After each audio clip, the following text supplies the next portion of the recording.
राम हरे हरे। क्षमा कीजिएगा, एक भक्त के इमरजेंसी कॉल था, वो लेना जरूरी था। तो यहाँ पर कर्दम मुनि कह रहे हैं कि मैंने तप, ध्यान और कृष्ण भक्ति का अपना धार्मिक जीवन जो जिया है, उससे हमें भगवान का आशीर्वाद प्राप्त हुआ है। और भगवान के आशीर्वाद प्राप्त होने के कारण मेरी जो उपलब्धि है, उस उपलब्धि को तुम देख नहीं पा रही हो, तो इसके लिए मैं तुम्हें दिव्य दृष्टि प्रदान करता हूँ, जिससे मैंने क्या अर्जन किया है, मैंने भगवान का आशीर्वाद प्राप्त किया है, वो कितनी बड़ी होती है, या भगवान का आशीर्वाद का क्या प्रतिफल है, क्या ऐश्वर्य है। ये कर्दम मुनि कह रहे हैं माता देवहूति से कि तुम्हें मैं अब भगवान के आशीर्वाद का जो हमें ऐश्वर्य प्राप्त हुआ है, उसका आपको एक झलक दिखाते हैं। और वो देखने के लिए, और वो कैसा है, कितना बड़ा है, क्या है, उसके लिए मैं आपको दृष्टि प्रदान करता हूँ। तो प्रभुपाद जी इसके तात्पर्य में दे रहे हैं कि देवहूति केवल कर्दम मुनि की सेवा में लगी रहती, वह तप, ध्यान या कृष्ण भावनामृत में इतनी अग्रसर न थी। प्रभुपाद कह रहे हैं कि तप में, ध्यान में, कृष्ण भावनामृत में देवहूति कर्दम मुनि जैसे अग्रसर उतना नहीं थे, उतनी ज्यादा बढ़ी चढ़ी नहीं थी। लेकिन जो बढ़े चढ़े भक्त थे, इससे ये हमें ज्ञात शिक्षा प्राप्त होता है कि बेशक हम भक्ति में श्रेष्ठ न हो, या भक्ति में हमें बहुत ज्यादा बढ़े चढ़े न हो, भक्ति की साधना, भक्ति मुझे बहुत ज्यादा स्ट्रांग न हो, लेकिन जिनकी भक्ति बढ़िया है, जो शुद्ध भक्त हैं, जिनकी साधना बढ़िया है, यदि हम उनकी सेवा करते हैं तो उससे हमारे ऊपर बहुत बड़ा प्रभाव पड़ेगा, बहुत बड़ा फल प्राप्त हो सकता है। जैसे यहाँ कर्दम मुनि को माता देवहूति को यहाँ पर प्राप्त होने जा रहा है, कर्दम मुनि के माध्यम से, कर्दम मुनि की कृपा से। यहाँ पे प्रभुपाद कह रहे हैं किंतु अदृष्ट रूप से अपने पति की उपलब्धियों में हिस्सा प्राप्त कर रही थी, जिन्हें वह न तो देख सकती थी न अनुभव कर सकती थी। प्रभुपाद ये समझा रहे हैं कि जिस, मान लीजिए जिस पत्नी की पति भक्ति में बहुत बढ़े चढ़े हैं, बहुत उन्नत हैं, बहुत ही अच्छे भक्त हैं, उनकी पत्नी यद्यपि उतनी बढ़ी चढ़ी भक्त नहीं है, उतनी अच्छी साधना भक्ति नहीं कर पा रही हैं, लेकिन साथ में पति की सेवा कर रही हैं, तो फिर पति की जो स्थिति है, उसको, उसका लाभ उसके पत्नी को स्वतः ही प्राप्त हो जाता है। जैसे कि इस उदाहरण से प्राप्त हो रहा है। यद्यपि माता देवहूति इतनी बढ़ी चढ़ी नहीं थी भक्ति, क्योंकि उनको भागवत प्राप्ति हुई नहीं थी, भगवान का दर्शन प्राप्त नहीं हुआ था, लेकिन चूंकि पति भागवत प्राप्त किए हुए पति था, वो ऐसे पति की वो सेवा कर रही थी, इसलिए पति द्वारा किया गया जो भक्ति है, उसका लाभ पत्नी को प्राप्त हो रहा है। तो ये इससे हमें ये शिक्षा यहाँ प्राप्त हो रहा है। तो यदि कोई पत्नी इतनी बढ़ी चढ़ी न हो तो, लेकिन भक्त पति की सेवा करेंगे तो उनको स्वतः लाभ प्राप्त होगा। इसलिए कहा जाता है वैदिक शास्त्रों में कि पत्नी को पति का जो भक्ति होता है या कोई पुण्य कर्म होता है, उसका आधा प्राप्त हो जाता है बिना कुछ किए। लेकिन कब? जब वह पति की सेवा करती है, पति का आशीर्वाद प्राप्त करती है, हृदय से पति की सेवा करने के पश्चात पति द्वारा जब आशीर्वाद प्राप्त करती हैं, तो वो उनको भी पति द्वारा अर्जन किया गया जो पुण्य है, उसका आधा उनको प्राप्त हो जाता है। इसका अर्थ ये नहीं है कि पति का आधा पुण्य समाप्त हो जाता है, नहीं, पति में पुण्य पूरा रहता है, लेकिन आधा अपने आप पत्नी को प्राप्त हो जाता है। तो ये भक्ति में भी यहाँ पर लागू होता है, जो यहाँ इस दृष्टिकोण से हमें पता चल रहा है। भक्ति की क्रियाओं में भी, भक्ति साधना में भी यदि पति बढ़े चढ़े हैं तो पत्नी की स्वतः प्राप्त हो जाएगा, यदि वो पति की सेवा करेंगी मनोयोग से, तो जैसे यहाँ देवहूति जी ने की है,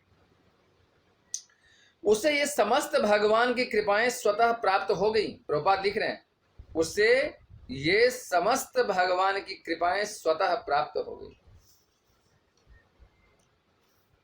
तो भगवान की ये कृपाएं हैं क्या? प्रभुपाद आगे वर्णन कर रहे हैं ये कृपाएं क्या है।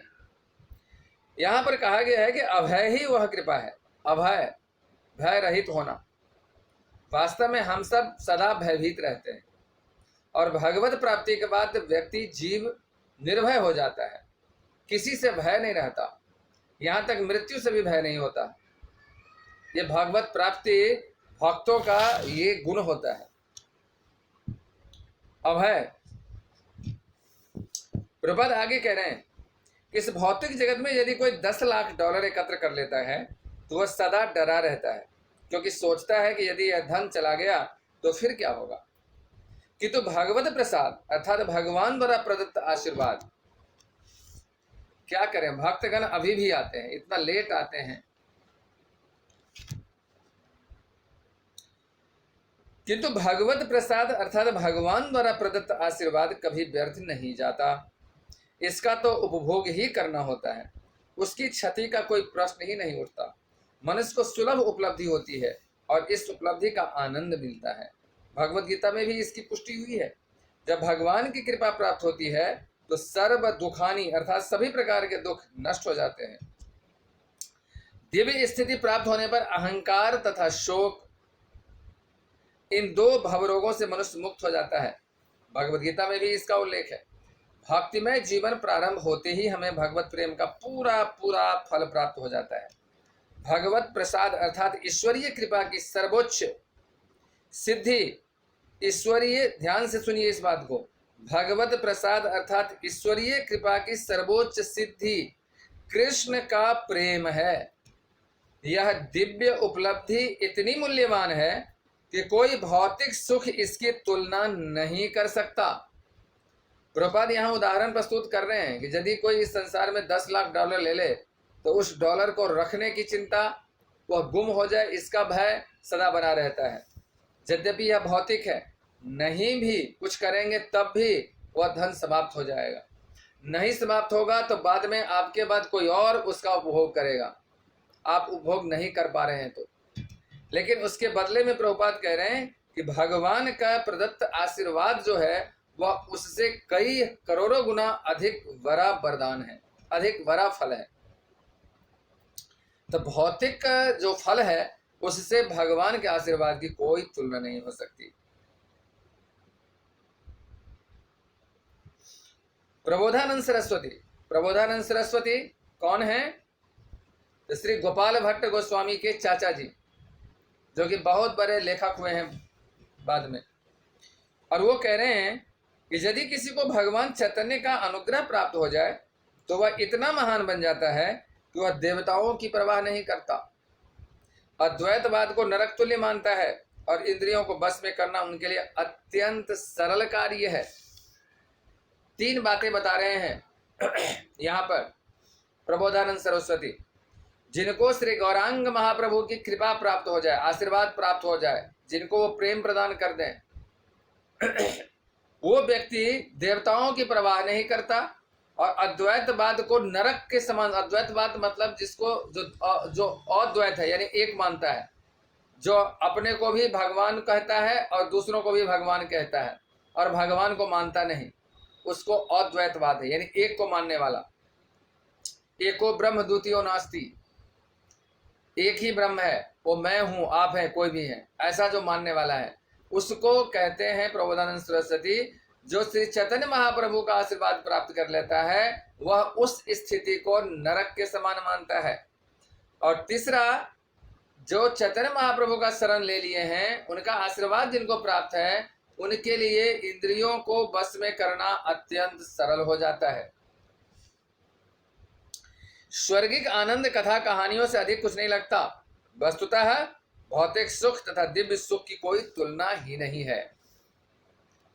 कर्दम मुनि के अनुग्रह से देवभूतियों को मात्र सेवा करने से वास्तविक बोध हो गया। ऐसा ही उदाहरण हमें नारद मुनि के जीवन में प्राप्त होता है। अपने पूर्व जन्म में वे दासी के पुत्र थे, किंतु उनकी माता परम भोक्ता की सेवा में लगी रहती थी, परम भक्तों की सेवा में लगी रहती थी। नारद मुनि के यहाँ प्रभुपाद उदाहरण दे रहे हैं कि नारद मुनि पूर्व जन्म में दासी की पुत्र थे, लेकिन उनकी माता जो परम भक्त थे, भगवान के महामुनि थे, उनकी सेवा में सदा लगी रहती थी। और इन भक्तों की सेवा करने का अवसर मिला किनको? नारद जी को भी। और वे उनका जूठन खाकर तथा उनकी आज्ञा का पालन करके ही अगले जन्म में इतने महान बन सके। आध्यात्मिक उन्नति के लिए सबसे सुगम मार्ग है कि प्रामाणिक गुरु की शरण ग्रहण किया जाए। और मनयोग से उनकी सेवा की जाए। सफलता का यही रहस्य है, सफलता का यही रहस्य बता रहे हैं प्रभुपाद कि आध्यात्मिक उन्नति के लिए सबसे सुगम मार्ग है कि प्रामाणिक गुरु का शरण ग्रहण किया जाए और उनकी सेवा किया जाए, और उनकी सेवा किया जाए। ऐसा करना ही बता रहे हैं कि ये सफल जीवन का सबसे परम मार्ग है और ये रहस्य है सफल जीवन का। जैसा कि विश्वनाथ चक्रवर्ती ठाकुर ने गुरु की प्रार्थना में कहा है, यस्य प्रसादान् भगवत प्रसादो, यस्य प्रसादान् गति कुतोऽपि, ध्यायस्तु वंस्तस्य यशस्त्रि संध्यं, वंदे गुरौ श्री चरणारविंदम्। गुरु की सेवा करने या उनकी कृपा के प्रसाद से मनुष्य को परमेश्वर की कृपा प्राप्त होती है। किसकी सेवा करने से? गुरु की सेवा करने से ही ईश्वर की कृपा का प्रसाद प्राप्त किया जा सकता है। यही मार्ग है, यही तरीका है, यही उपाय है। अपने भक्त पति कर्दम की सेवा करके देवहूति उनकी उपलब्धियों में साझेदार बनी। इसी प्रकार एकनिष्ठ शिष्य प्रामाणिक गुरु की सेवा करके एक साथ भगवान तथा गुरु की कृपा प्राप्त कर सकता है। प्रभुपाद यहाँ पर कह रहे हैं कि एकनिष्ठ यदि कोई भक्त है तो गुरु की सेवा करे तो प्रामाणिक गुरु की भी कृपा प्राप्त कर सकता है और भगवान की भी कृपा प्राप्त कर सकता है, दोनों की कृपा प्राप्त हो सकती है, ऐसा यहाँ कह रहे हैं। तो इसमें हम एक चीज देखते हैं, इस चैप्टर में क्या कह रहे हैं, मूल इस श्लोक का मूल भाव क्या है कि जब कोई प्रामाणिक गुरु की सेवा करता है या फिर जब कोई शुद्ध भक्त की सेवा करता है तो उस सेवा का प्रतिफल क्या है। यदि हम अयोग्य भी हैं तो हमें वो योग्यता प्राप्त हो जाता है, क्या? तो गुरु की कृपा प्राप्त हो जाती है और साथ ही साथ भगवान की भी कृपा प्राप्त होती है। जैसे कि आगे चलकर माता देवहूति को अपने पति का भी संग मिला, सुख मिला, और उसके बाद आगे चलकर भगवान पुत्र रूप में आए तो उन्होंने भी उनको उपदेश किया और अंततः भगवान के धाम जाने के योग्य हो सके। इसका कारण क्या हुआ आगे जब तो पूरी तो पता है आपको कि देवहूति जी बाद में भगवान के धाम जाती हैं और भगवान पुत्र रूप में आते हैं, लेकिन इस सब के पीछे मूल उद्देश्य क्या था? तो कर्दम मुनि की उनके द्वारा किया गया सेवा, और उस सेवा के प्रभाव से कर्दम मुनि प्रसन्न होते हैं और फिर कर्दम मुनि के साथ साथ भगवान भी प्रसन्न होते हैं। भगवान कहते हैं कि जब मेरे भक्त की कोई सेवा करता है तो मैं उस व्यक्ति से, अपने भक्त से अधिक प्रसन्न उस पर हो जाता हूं, वो उनके और अधिक प्रिय हो जाते हैं। ऐसा इसमें यहां पर आता है। अब यहां एक महत्वपूर्ण बात यह है कि सेवा तो हो, लेकिन इस सेवा निश्चल सेवा होना चाहिए। इस सेवा करने के बदले में कुछ हेतु नहीं होना चाहिए, कुछ आकांक्षा नहीं होनी चाहिए, या फिर सेवा करते के पीछे कोई आपके मन में चाल ना होना चाहिए। यदि आपके मन में किसी प्रकार का कपट है और उस कपट को रखकर आप शुद्ध भक्त की सेवा करते हैं तो परिणाम कुछ और हो सकता है। उदाहरण जो मैं पिछली बार आपको कहा था कि मैंने आधे तो लिया आधे रह गया, वो उदाहरण आता है। कहाँ आता है? तो वो उदाहरण आता है कश्यप और दिति के प्रसंग में। 6:18-23 छठे स्कंद के 18वें अध्याय के 23वां श्लोक देखिए। वहां से मैं इस विषय को आगे बढ़ाऊंगा, लेकिन उसके पूर्व थोड़ा सा इसका मैं आपको बैकग्राउंड बताता हूं। जब महाराज बलि ने इंद्र पर चढ़ाई किया, इंद्रासन पर, स्वर्गलोक पर, और उनके भय से जब महाराज इंद्र भाग गए, नहीं सॉरी, ये घटना उनका नहीं है, ये कब की घटना है? ये दिति का प्रसंग है। पिछले बार जो हमने चर्चा किया था वो अदिति के प्रसंग में किया था, आप लोगों का स्मरण होगा। अब हम चर्चा कर रहे हैं दिति। दिति के पुत्र थे हिरण्याक्ष और हिरण्याकश्यप। हिरण्याक्ष और हिरण्याकश्यप का जब वध हो जाता है, भगवान जब मार देते हैं, तो दिति आती हैं अपने पति कश्यप जी के पास। देखिए एक चीज और समझिए, हिरण्याकश्यप और हिरण्याक्ष को दैत्य भी कहा जाता है। दैत्य का मतलब क्या? दिति से जो पुत्र उत्पन्न हुआ उसे दैत्य कहते हैं, और खासकर आसुरी प्रवृत्ति होने के कारण दिति का पुत्र दैत्य कहलाया। तो ये दैत्य थे कौन? हिरण्याक्ष और हिरण्याकश्यप। और आपको पता है कि हिरण्याक्ष को भगवान बारह रूप में मारते हैं और हिरण्याकश्यप को भगवान नरसिंह रूप में मारते हैं। तो जब दोनों पुत्र का मृत्यु हो गया तो दिति अत्यंत दुखी हो गई, और दुखी होकर वो अपने पति के पास जाती है, कश्यप जी के पास। तो 23वें श्लोक में सुखदेव गोस्वामी कहते हैं, हतपुत्रादिति शक्र पार्श्व ग्राहेण विष्णुना मन्युना शोक दीप्तेन ज्वलंती पर्यचिंतयत्।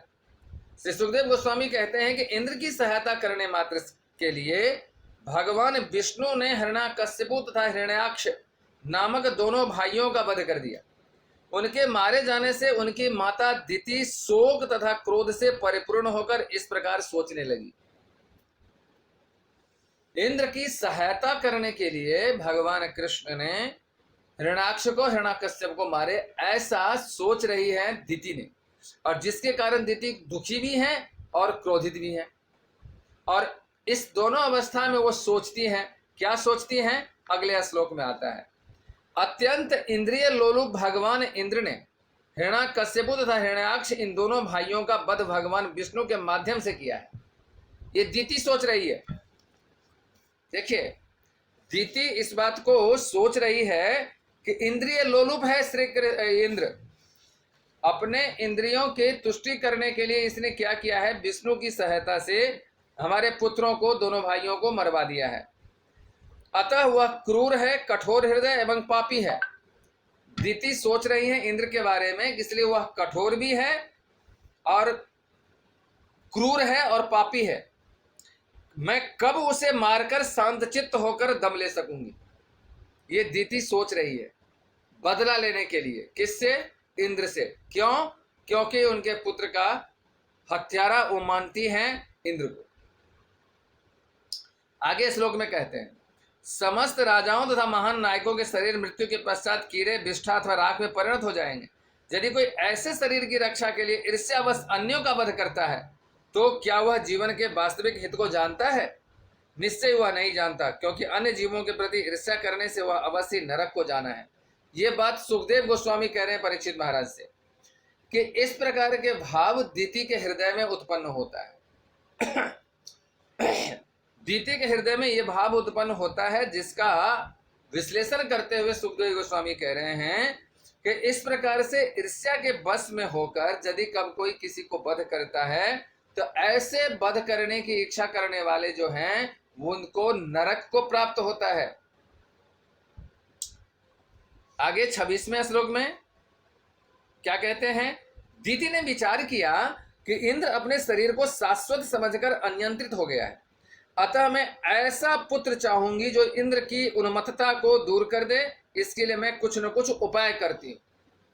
दिति सोच रही हैं कि इंद्र उन्मत्त हो गया है और ऐसे उन्मत्त को सजा देने के लिए मुझे पुत्र चाहिए, और इसके लिए मैं कुछ न कुछ उपाय करने के बारे में वो सोच रही हैं। क्या उपाय सोच रही हैं? इस प्रकार सोचती हुई इंद्र को मारने के लिए और ऐसे पुत्र की इच्छा से, इंद्र को मारने के लिए और कौन मारे? तो मैं ऐसा पुत्र उत्पन्न करूं जो इंद्र को वध करे। यह सोच करके वह क्या की? दिति निरंतर अपने पति कश्यप को अपने मोहक आचरण से प्रसन्न रखने लगी। इस 27-28 श्लोक का अनुवाद सुनिए। मन में विचार क्या की? जो ऐसा पुत्र मैं लूंगा अपने पति से, जो ऐसा शक्तिशाली हो, जो हमारे जो शत्रु जो है इंद्र है, उसको मैं मार सकूं, उसको दंड दे सकूं, सजा दे सकूं। और इसके लिए सोच करके, ये प्लानिंग करके दीति ने क्या किया, कश्यप जी की, अपने पति जो कश्यप हैं उनकी सेवा करने लगी। सुखदेव गोस्वामी कहते हैं कि हे राजन, दीति कश्यप की सभी आज्ञाओं का अत्यंत निष्ठा से पालन करती रही। वह सेवा, प्रेम, विनय तथा आत्म संयम एवं अपने मृदुल वाणी से, अपनी मंद हंसी और बाकी चितवन से कश्यप के मन को आकृष्ट करते हुए उसने उन्हें अपने बस में कर लिया। एक उदाहरण वो था जब हम पिछली बार पढ़े थे माता अदिति का। अदिति देवताओं की माता हैं, इसलिए दैवी गुण से युक्त हैं। और ये दिति, इनके पुत्र थे असुर, दैत्य। तो इनकी स्वभाव क्या है, आसुरी स्वभाव। और इस स्वभाव के कारण, लेकिन सेवा कैसे कर रही है पति की, तो देखिए वो सारी गुण बता रही है जिस प्रकार से सेवा किया थे देवहूति ने, जैसे किया था सेवा वही हो रही है। कैसे हो रही है सेवा? प्रेम से, विनय से, आत्मसंयम से एवं अपनी मृदुल वाणी से, अपनी मंद हंसी से, बाकी चितवन से कश्यप मन को आकृष्ट करते चली गई। प्रभुपाद जी इस श्लोक के तात्पर्य में कह रहे हैं, जब कोई स्त्री अपने पति की परम प्रिय बनना चाहे और उसे अत्यंत निष्ठावान आज्ञाकारी बनना चाहे तो उसको सब प्रकार से प्रसन्न करने का उसे यत्न करना चाहिए।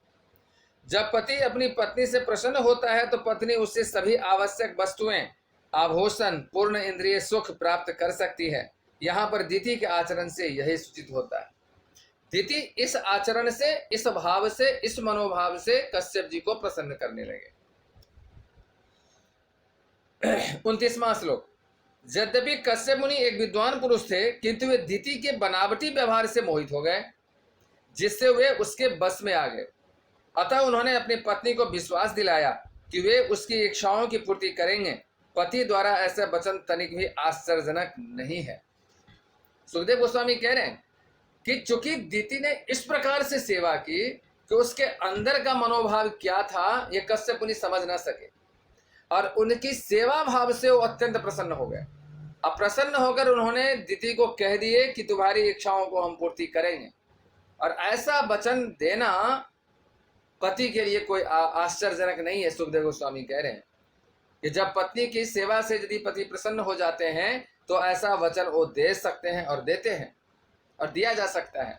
जैसे कि हमने देखा कर्दम मुनि के प्रसंग में भी, जब कर्दम मुनि प्रसन्न हो गए तो उन्होंने कहा, उनके पास जो ऐश्वर्य था वो ऐश्वर्य जो अब उनको दिखा रही है, बांट रही है, दे रही है। तो ये देना अनुचित नहीं है, लेकिन अनुचित यहाँ क्या रहा, दीति के अंदर कपट, छल। आगे देखिए 30वें श्लोक में क्या कह रहे हैं।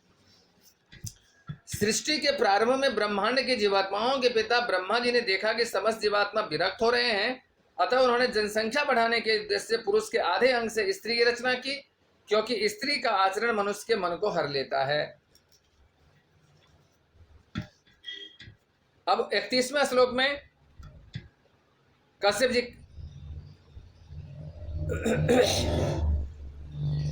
हे प्रिय, अपने पति दीति के विनम्र आचरण से अधिक प्रसन्न होकर परम शक्तिशाली साधु पुरुष कश्यप हंस पड़े और इस प्रकार बोले।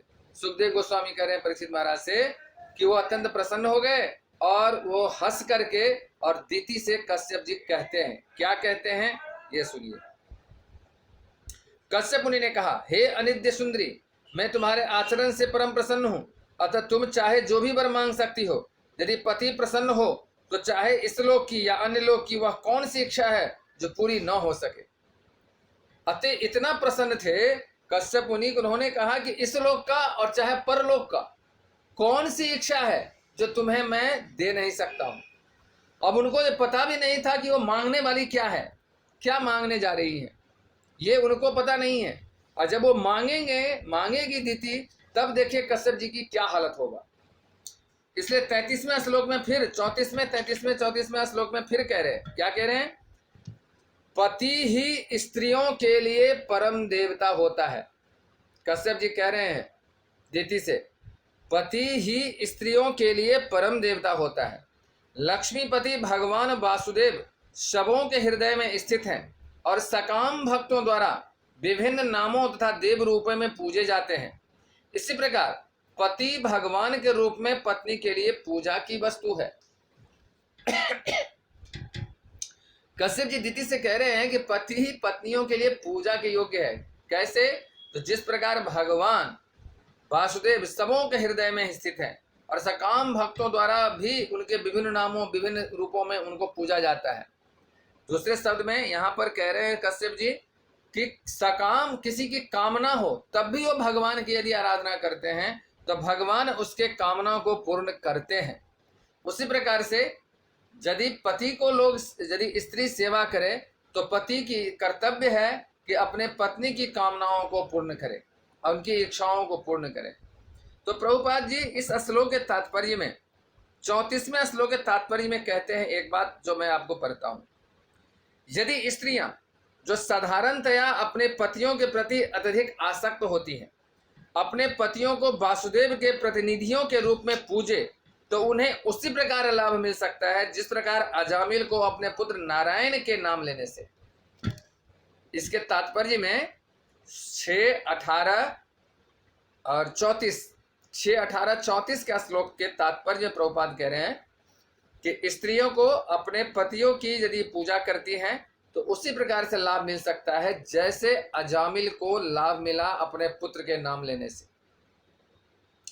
यद्यपि अजामिल को अपने पुत्र से प्यार था किंतु नारायण नाम के प्रति नारायण नाम के प्रति उसकी आसक्ति होने से और उस नाम का बारंबार जप करने से ही उसे मुक्ति मिल सकी।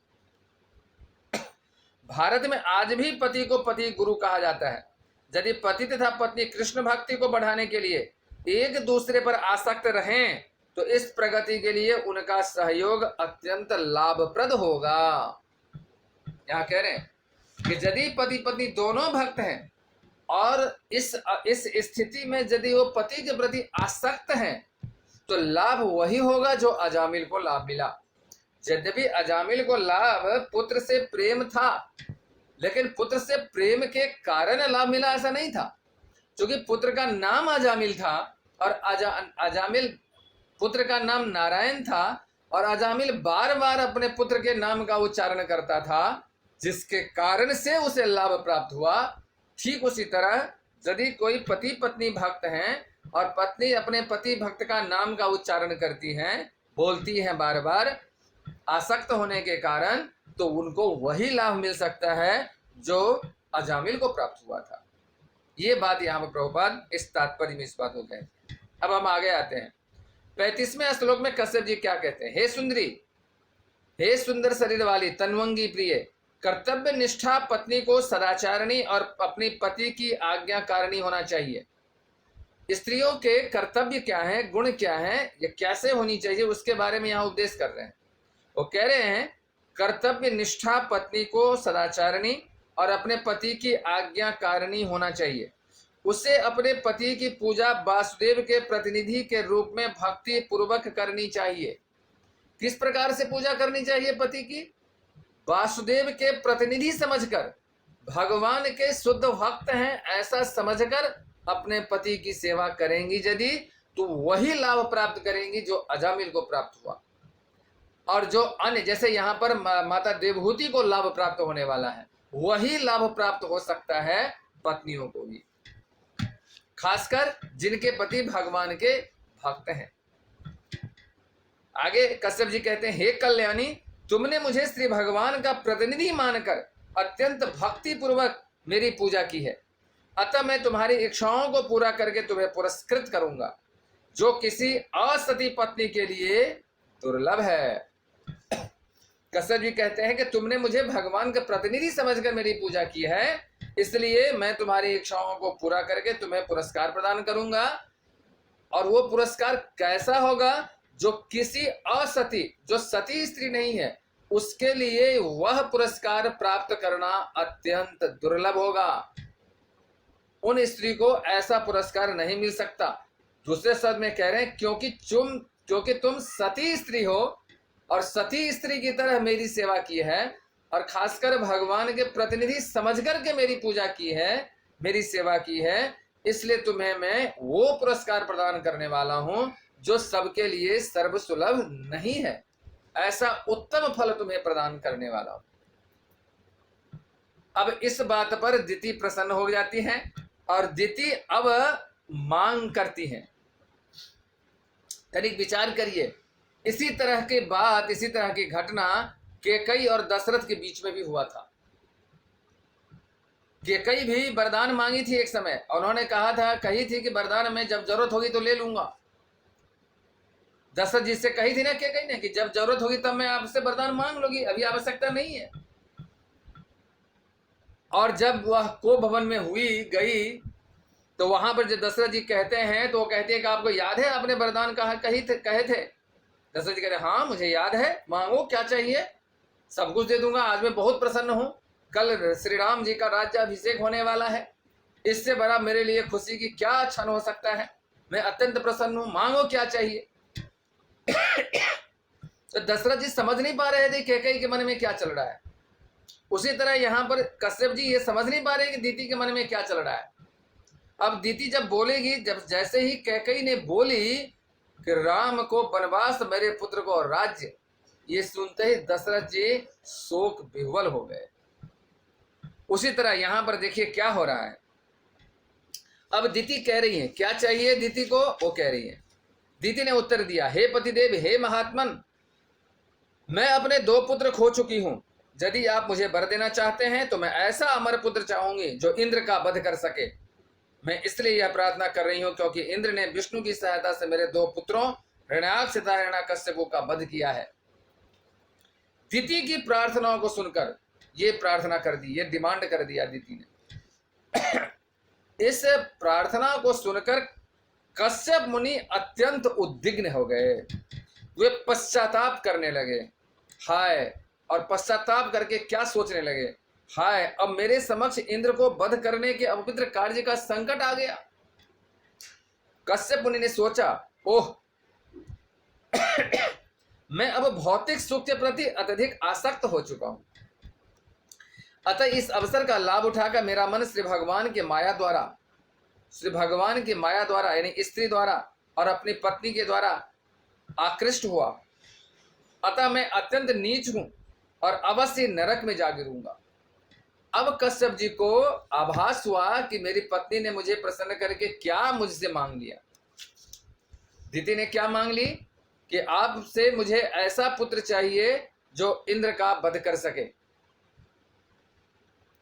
और यह बात सुनते ही कश्यप मुनि को अत्यंत कष्ट हुआ, दुख हुआ कि मैंने क्या कर दिया और क्यों किया ऐसा। तो वो कह रही हैं, अवसर यहाँ कह रही हैं कि मैं भौतिक सुख के प्रति इतना आसक्त हो गया था, किसने भौतिक मुझे सेवा की और मैं इससे प्रसन्न हो गया, और भगवान की माया द्वारा मैं ठगा गया, इसलिए ऐसा निंदनीय कर्म मेरे से होगा और इस कर्म के लिए मुझे निश्चय नरक जाना पड़ेगा। आगे कश्यप जी कहते हैं कि मेरी इस पत्नी ने उस साधन का सहारा लिया है जो उसकी प्रकृति का अनुगामी है, अतः उनको दोष नहीं दिया जा सकता, किंतु मैं तो पुरुष हूं, सारा दोष तो मेरा है, क्योंकि मैं तनिक भी जान न पाया कि मेरी भलाई किसमें है, क्योंकि मैं अपने इंद्रियों को बस में नहीं रख सका।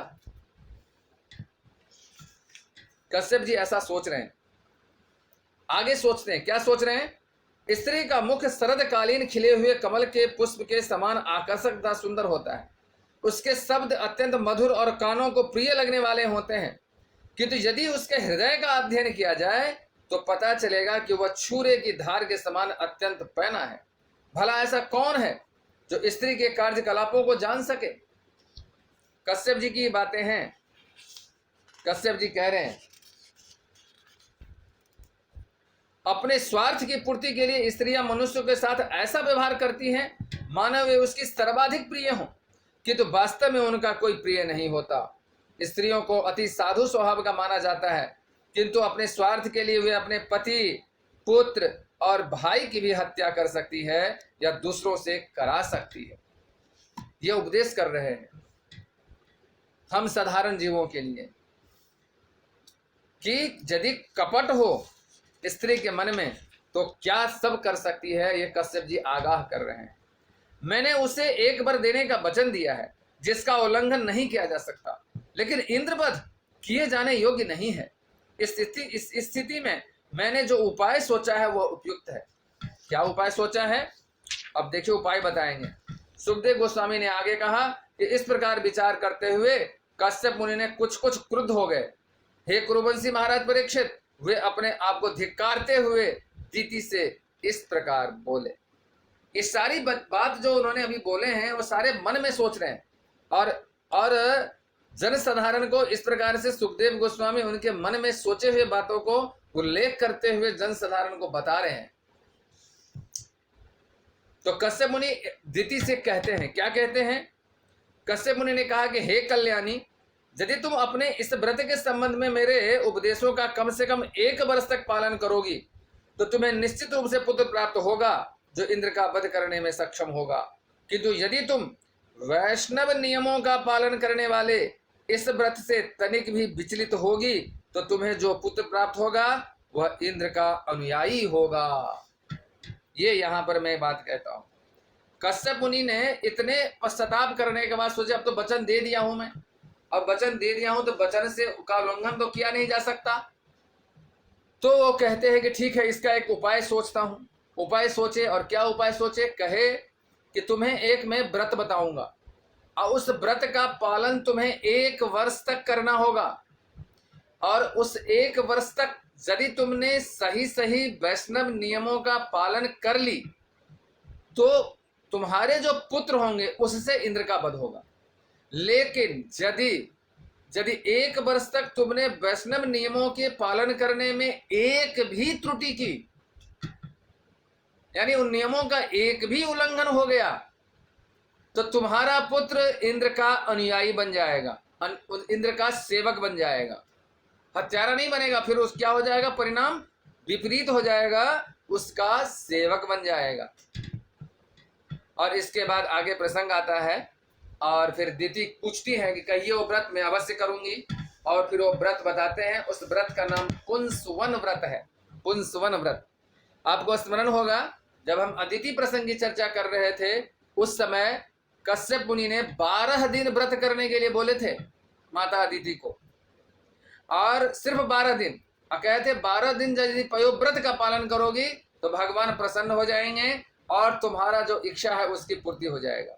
तो आपको स्मरण होगा, मैंने उस दिन एक बात कहा था कि अदिति ने क्या मांग किया था कश्यप जी से, और दीति ने क्या मांग किया है, इसका अब तुलना करिए। अदिति ने मांग किया था कश्यप जी से कि मेरे पुत्र का जो घर बार छिन गया है, घर बार से विहीन है, राज्य से विहीन है, उसको राज्य प्राप्त हो जाए, सुख सुविधा उसे मिल जाए, ऐसा आप कोई उपाय बताइए। अदिति तो जानती थी कि उसका किसने छीना है, बलि ने छीना था, दैत्य असुर ने छीना था, राक्षस कुल के थे उन्होंने छीना था। तो लेकिन अदिति ने कश्यप जी से ये नहीं कही थी कि आप ऐसा उपाय करिए कि बलि मारा जाए और मेरे पुत्र को राज मिल जाए, ये नहीं कही थी। अदिति ने कही थी कि मुझे कुछ ऐसा आप उपाय करें जिससे मेरे पुत्र को खोया हुआ जो सम्मान है वो मिल जाए। तो उसके लिए प्रसन्न होकर उन्होंने उपाय बताया और 12 दिन का व्रत बताए। जो ये 12 दिन का व्रत करो भगवान प्रसन्न होंगे, भगवान तुम्हें उसका आशीर्वाद प्रदान करेंगे। लेकिन यहाँ अदिति ने क्या मांग किया? अदिति ने क्या मांग किया? दीति ने कही कि हमें इंद्र को मारने वाला पुत्र चाहिए। तो दोनों के मांग में कितना फर्क है। सेवा दोनों ने की, सेवा से दोनों के सेवा से प्रसन्न थे। दीति ने अच्छी तरह सेवा की, सेवा करके प्रसन्न किया, और प्रसन्न करके मांग क्या रखी, इस प्रकार से। तो ये अंतर है। इसी तरह मैं यहाँ पर इस बात को यहाँ पर रेखांकित में कर रहा था कि निश्चित रूप से पति की सेवा करें, जैसे कर्दम मुनि की सेवा माता देवहूति ने की। तो देवहूति ने सेवा की तो आकांक्षा रखकर नहीं कि मुझे क्या मिलने वाला है, कब मिलने वाला है, उस दिन की याद नहीं कर रही थी, प्रतीक्षा नहीं कर रही थी, बशर्ते उन्होंने निस्वार्थ भाव से, प्रभुपाद तात्पर्य में उसमें लिखे भी हैं, निस्वार्थ भाव से। अच्छा, इस प्रसंग को मैं पूरा कर दूं, आगे चलकर क्या हुआ संक्षेप में बता देता हूं। दीति ने उस व्रत को करना प्रारंभ किया, और व्रत को जो प्रारंभ किया तो कुछ दिन व्रत आगे बढ़ा तो इंद्र को चिंता हुआ कि अब ये जो व्रत कर रही हैं तो ऐसा न हो कि इनके व्रत के पूर्ण हो जाए और इनसे पुत्र हो जाए, वो मुझे मार दे। तो इंद्र ने क्या किया, अपने मौसी के यहाँ गया और जो व्रत में वो कर रही थी उस व्रत में सहायता करने लगा और प्रतीक्षा करने लगा कि कब वो समय आएगा जब यह नियमों का उल्लंघन करेगी और मैं कुछ कर सकूं। तो एक समय ऐसा हुआ कि वैष्णव नियमों का उल्लंघन किया। वो नियम उल्लंघन क्या था, तो रात्रि में वैष्णव का नियम है कि स्त्रियों को रात्रि में केस खोलकर सोना नहीं चाहिए। रात्रि में शयन सज्जा पर जाने से पूर्व चरण धोना आवश्यक है। चरण धोकर साफ करके फिर शयन सज्जा पर जाना चाहिए और सोते समय कभी भी मुख को खोलकर नहीं सोना चाहिए। तो ये 3 उन्होंने उल्लंघन किया। हर दिन करती थी, काफी दिनों तक करती रही, लेकिन एक दिन उनसे चूक हो गया। रात्रि में सोने समय में उन्होंने बाल खोलकर सो गई और बिना चरण धोए वो सोन बिस्तर पर चली गई और इसी का प्रतीक्षा कर रहे थे और उनका मुख खुला हुआ था। इंद्र ने अपने योग बल से दीति के गर्भ में प्रविष्ट हो गए और उनके गर्भ में जाकर उनके गर्भ को 7 खंड कर दिए और फिर तब भी वो गर्भ समाप्त नहीं हुआ। फिर उस 7 को भी 7 खंड किए, यानी एक गर्भ को 49 खंड कर दिए, तब भी वह गर्भ समाप्त नहीं हुआ। इंद्र को बड़ा आश्चर्य हुआ कि ये कैसे हो रहा है, ये क्यों हो रहा है। और तब तक उनका व्रत भंग हो चुका था और दीति होश में आई। तो दीति जब होश में आई तो वो फिर कहती हैं, और तब इंद्र भी बाहर आए और जो 49 खंड था उसके बाद भी 49 जीव जीवित था। उसको देखकर दीति ने पूछी कि तुम कौन हो, क्यों आए हो, क्या हुआ, सारी बात फिर इंद्र ने बताया। और फिर इंद्र ने कहा कि ये सभी के सभी दैत्य नहीं रहेंगे आपके, ये सभी के सभी स्वर्गलोक में जाएंगे और वो सभी आदित्य कहलाए। 49 आदित्य हैं। तो ये सब इंद्र की सेवा में चले गए। जैसा कि कश्यप मुनि ने उनको कहा था कि यदि तुम्हारा व्रत भंग हो जाएगा तो तुम्हारे पुत्र इंद्र के सेवक हो जाएंगे। तो ठीक उसी प्रकार से इंद्र के सेवक हो गए और वो चले गए। और दीति की जो कामना थी कि वो इंद्र को मारे, वो उनकी कामना समाप्त हो गया। लेकिन चूंकि उसने अपने पति द्वारा बताए गए नियमों का पालन की थी, इसलिए उसका भी हृदय परिवर्तन हो गया और वो फिर समझ गई कि ये संभव नहीं है और फिर वो भी बाद में भगवान की भक्त बनी। ये बात की घटना है। तो यहाँ इस बात को कहने का अर्थ ये था कि हमें सेवा का भाव तो हो, लेकिन जैसी सेवा की भाव दीति का था वैसा नहीं होना चाहिए, जो अदिति का था वो होना चाहिए। अथवा यहाँ जो हम देखते हैं माता देवहूति का है, ऐसे भाव के साथ हमें भगवान के भक्तों की सेवा में लगना चाहिए। ये यहाँ इस बात से पता चलता है। तो 8:42 हो रहा है, तो क्या विचार है यदि यहीं विराम करें, आगे हम पढ़ें। 2 श्लोक और रह गया, उसके बाद फिर देवहूति प्रश्न करेंगी। तो आप कहें तो यहीं विराम करें।